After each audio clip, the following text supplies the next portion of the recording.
I figure after Linda, who do we bring up? Linda, can you shut that music off? You're like the gift that won't go away. Where's Al D'Annunzio? Is he here? I'm only kidding, Linda. I'm only kidding. Oh, I don't know, maybe. All right, we also have another friend of ours who's running for statewide office. I had the pleasure of serving with this gentleman, and I say that lightly because he's actually been banned from South Boston twice. The first time, he's made fun of Mrs. Reich for keeping her son in the dryer for too long.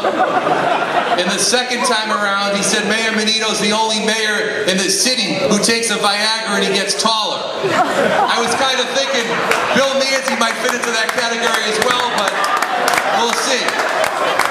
Now, I've had the real pleasure. Guy Glodis he's a Methuen, Merrimack Valley kind of guy. He's someone who will stand up, he'll fight for us. He's a great guy. Let's give a big round of applause to the next auditor of the Commonwealth of Massachusetts. Shut the cameras off. This might get ugly. Guy Glodis. Where's Simon Cowell when you need him? How about Steve Baddour? You know, it's great. You know, I'm being a Democrat running for state auditor. I go to all the Democratic city committees, and you know they're talking about how can Scott Brown get elected, and you know it's unprecedented and it's remarkable that a Republican can get elected in Massachusetts. I said, folks, what's the big deal? Steve Baddour's been getting elected for 8 years. But you know what? He's a good friend of mine. As he said, we served in the state senate for 6 years, and he's the only colleague in the state senate of mine that actually thought a sex offender was someone that was bad in bed.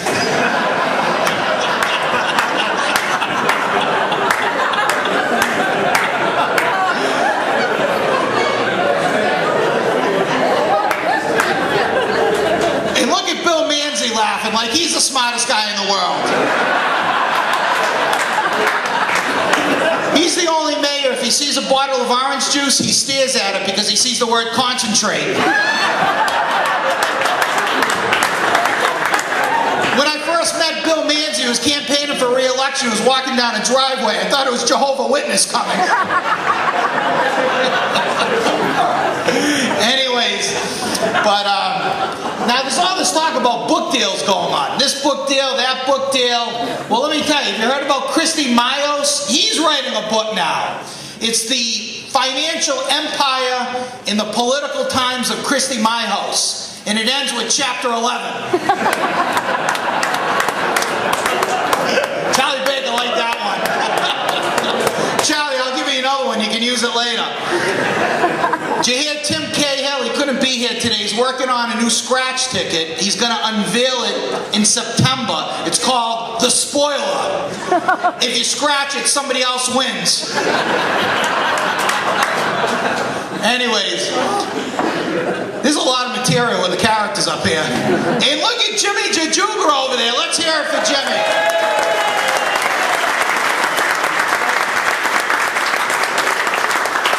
My favorite Jimmy Jajuga story, we just drove back from Newburyport. He was telling me all about last week. He turned 62 and he went to the Social Security office to get his Social Security check. And the lady said, well, I need an identification. And Jim said, oh my gosh, I forgot my wallet. Holy smokes, ma'am, I'll be right back. Let me just run home. The lady said, Mr. Jajuga, hold on, turn around. Come over here and unbutton your shirt. And he said, okay. He unbuttoned his shirt. And the lady said, look at all that silver and gray hair. You're definitely 62. Approved. So Jimmy was so excited, he ran home and he couldn't wait to tell his wife, and he told her the whole story, and she said, you know what, Jimmy? You should have unbuttoned your pants because you would have got disability pay as well.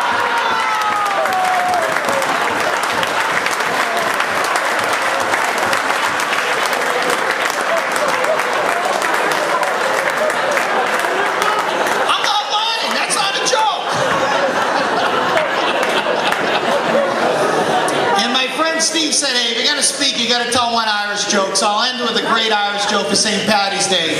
Margaret O'Malley runs away from home outside of Dublin, Ireland, and she's gone for 3 years. She comes back and knocks on the door. Her father answers and says, Margaret, we've been worried sick about you. Your brother, your mother, myself, what happened?